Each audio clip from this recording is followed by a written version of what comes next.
Examination तो बहुत पास आ गया है, 20 दिन बचे हुए हैं और आपके मन में बहुत सारे डाउट, बहुत सारी क्वेरी अभी दौड़ रही होंगी और बहुत एग्जाइटी से में होंगे, अभी डर भी लग रहा होगा। बट मैं एक चीज़ आपको बता देता हूँ, है ना, कि क्यों डरे, ज़िंदगी में क्या होगा, क्यों डरे, ज़िंदगी में क्या होगा, कुछ ना हुआ तो एक तजुर्बा नया होगा।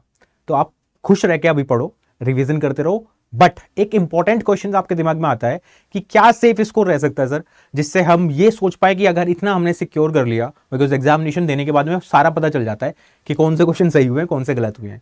तो वो कैसे फीलिंग आएगी, कितने क्वेश्चन पे हम ये मान लें कि हमारा ठीक हो गया, ठीक है, और कितने क्वेश्चन अटेम्प्ट भी करने चाहिए हमें। देखो, मैं आपको एक बार थोड़ा सा ना रियलिटी चेक देता हूँ। आपका कोई भी सब्जेक्ट हो, XYZ, पेपर 1 तो सब में आने वाला है, ठीक है ना। तो पेपर 1 और पेपर 2 का कॉम्बिनेशन ही आपको सेफ स्कोर तक लेके जाएगा। अब देखो, यहां पे आप थोड़ा थोड़ा आइडिया लगा सकते हो, बहुत ज्यादा तो नहीं, है ना, बिकॉज वैरायटी ऑफ पेपर 2 और पेपर 1 में बहुत ज्यादा है। जैसे पेपर 2 में कुछ सब्जेक्ट ऐसे हैं जिनकी कट ऑफ बहुत आसमान छूती है, जैसे पॉलिटिकल साइंस हो गया, साइकोलॉजी हो गया। कुछ ऐसे सब्जेक्ट भी जिनकी कट ऑफ बहुत कम रहती है, ठीक है। तो आप जिस भी सब्जेक्ट से हो, पहले तो आप ये देखो जून 2025 का कैसा लेवल रहा था, कट ऑफ कितनी गई है, उसके हिसाब से आपको थोड़ा सा समझना पड़ेगा, ठीक है। अब सेफ स्कोर की बात कर लेते हैं। पेपर 1 सब में है, तो मैं ये मान के चल रहा हूं, एक आइडियल प्रेडिक्शन, कि आपको ये क्वेश्चंस इतने आसपास यहां पे घूमने पड़ेंगे, सही जो मैं बता रहा हूं, ठीक है। अटेम्प्ट तो आप सारे करोगे, सो दैट आपका स्कोर जो है 80 के आसपास लाई करे, ठीक है। 78, 80 या फिर 82, 84 ये वाला रहेगा। अगर आपका थोड़ा सा सही IQ यूज कर लिया आपने, तो ये स्कोर आपका 90 तक भी पहुंच सकता है, ठीक है। अब जहां पे आप ये स्कोर अचीव कर रहे होंगे, अब अगर पेपर 2 में मान लो आपने 140 नंबर भी ला रहे हो, तब आपका नॉर्मल जो सब्जेक्ट होगा उसमें आपका स्कोर पहुंच जाएगा 220, ठीक है।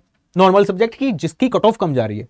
अब जैसे पोल साइंस की है, पोल साइंस की कट ऑफ कितनी जाती है, 240 तक पहुंच रही है ना, मतलब 80% पे पहुंच रही है। तो आपको यहां पे फिर कितना स्कोर करना पड़ेगा, 160, सो दैट आप पेपर 2 में भी उतना ही आगे बढ़ोगे।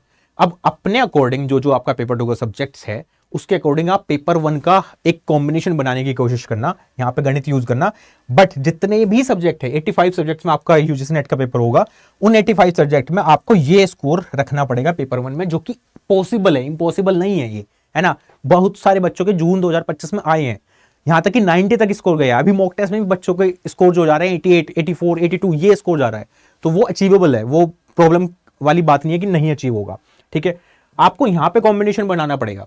अब इसके लिए मैंने आपको क्या किया है, यूट्यूब पे क्लासेस दे दी हैं, प्लेलिस्ट बनवा रखी है बहुत सारी, ठीक है। वो आप अच्छे से डील करो, वहां पे बहुत सारा कंटेंट मैंने दे दिया है।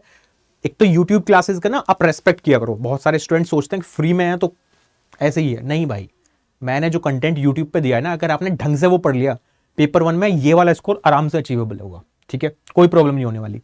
पेपर 2 का आपको कॉम्बिनेशन बैठाना पड़ेगा जून 2025 की कट ऑफ देख के अपनी। आपका पोल साइंस से साइकोलॉजी है, तो पेपर 2 में आपका 80 नंबर, 80 क्वेश्चन के आसपास सही करने पड़ेंगे, ठीक है। अगर कोई दूसरा सब्जेक्ट है, जैसे इंग्लिश की कट ऑफ कम होगी थी पिछली बार, लगभग 4-5% के आसपास, बिकॉज टफ था पेपर, तो ऑटोमेटिकली फिर पेपर 1 ने जान बचा ली थी, है ना। एक मैं 2 एग्जाम्पल लेकर दिखा रहा हूं आपको, एक इंग्लिश मान लो, एक पोल साइंस मान लो, पॉलिटिकल साइंस। इंग्लिश वाले का पेपर 2 डिफिकल्ट आया, सो दैट पेपर 1 ने जान बचा ली। जिसके पेपर 1 में 80 नंबर थे वो JRF निकाल के ले गया। पेपर 2, अब पोल साइंस लेके बात करते हैं। पोल साइंस का पेपर इजी आया पेपर 2 का, है ना, बच्चों ने हाई स्कोर किया, बट वो हाई स्कोर कितना जाना चाहिए था, 240 के आसपास जा रही थी कट ऑफ, तो वो स्कोर तक जाने के लिए पेपर 1 में फिर 80+ चाहिए, ठीक है। तो ये कॉम्बिनेशन तो समझिए ना आप। तो paper 1 is the game changer, क्योंकि वो कॉमन चीज है, वही आपको सक्सीड कराएगा, वही आपको JRF तक पहुंचाएगा।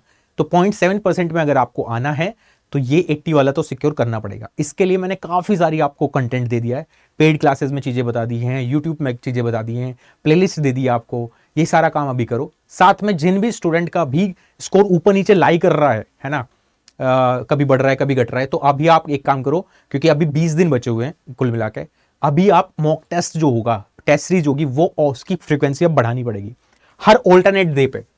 आज मॉक टेस्ट दिया आपने, कल मत देना, फिर परसों को देना, 2 दिन आपको मिल जाएंगे एनालिसिस करने के लिए। हर ऑल्टरनेट डे पे आप क्या करोगे, मॉक टेस्ट अटेम्प्ट करोगे फुल लेंथ, सिंगल नहीं। अब सिंगल वाला जमाना चला गया, ठीक है, वो टाइम बीत गया। फुल लेंथ अटेम्प्ट करोगे पूरा 3 घंटे बैठ के। एक तो आपको कैपेसिटी पता चल जाएगी, आप 180 मिनट बैठ भी पा रहे हो नहीं बैठ पा रहे हो, वो काम करना है। साथ में 3 घंटे बैठ के ये पता चलेगा कि आप कैसे अटेम्प्ट कर रहे हो पेपर को, कौन सा क्वेश्चन छोड़ना है, कौन सा करना है, स्किप कब करना है, इजी क्वेश्चंस कौन से करने हैं, फर्स्ट गो, सेकंड गो, थर्ड गो, कैसे सोल्व करनी है चीजें, वो सारी चीजें आपको मॉक टेस्ट सिखाएगा। तो अब इसकी फ्रीक्वेंसी बढ़ा दो, बिना मॉक टेस्ट दिए कोई भी पेपर देने नहीं जाएगा, ये मेरा एक वार्निंग समझ लो, क्योंकि बाद में फिर रिग्रेट होने वाला है आपको, बाद में फिर एक्सक्यूज देते रह जाओगे, सर ये क्या हुआ, हमें तो पता ही नहीं था। मैं आपको सबको बता रहा हूं, बिना मॉक टेस्ट दिए पेपर में मत जाना, क्योंकि मॉक टेस्ट से आपको पता चलेगा मार्क फॉर रिव्यू का ऑप्शन कैसे चूज करना है, उसका फायदा कैसे उठाना है, ठीक है, कौन सा क्वेश्चन स्किप करना है, अभी कौन से क्वेश्चन का जंप करना है, डीआई डिफिकल्ट आ गया तो उसका क्या करें, इजी आ गया तो क्या करें, वो सारी चीजें मॉक टेस्ट सिखाएगा। उसके लिए क्या कर सकते हो, मॉक टेस्ट के लिए जितने भी स्टूडेंट हैं अभी, सीधा सीधा आप क्या करो, adda247.com पे सर्च करो, वेबसाइट पे जाओ, आप ऐप से भी जा सकते हो, है ना, अभी फायदा उठा सकते हो टेस्ट प्राइम का, बिकॉज अभी बहुत सस्ता चल रहा है। ऑल कोर्सेज पे क्लिक करो, यूजीसी पे जाने के बाद आपका जो भी सब्जेक्ट है, और ऐसे बच्चे जिनका सब्जेक्ट नहीं भी है वो पेपर 1 तो ले ही सकते हैं, तो टेस्ट प्राइम के लिए आप किसी भी एक पर क्लिक कर लो। मान लो मैंने इंग्लिश पे कर दिया, यहाँ पे मॉक टेस्ट का ऑप्शन आ रहा है, मॉक टेस्ट पे क्लिक करो, यहाँ पे टेस्ट प्राइम आ रहा है, टेस्ट प्राइम में आपको सारे एग्जामिनेशन मिल जाएंगे, यूजीसी तो है ही है, सीएसआईआर है, बैंकिंग, एसएससी, आपके भाई बहन का भी फायदा हो जाएगा जो लोग तैयारी कर रहे हैं।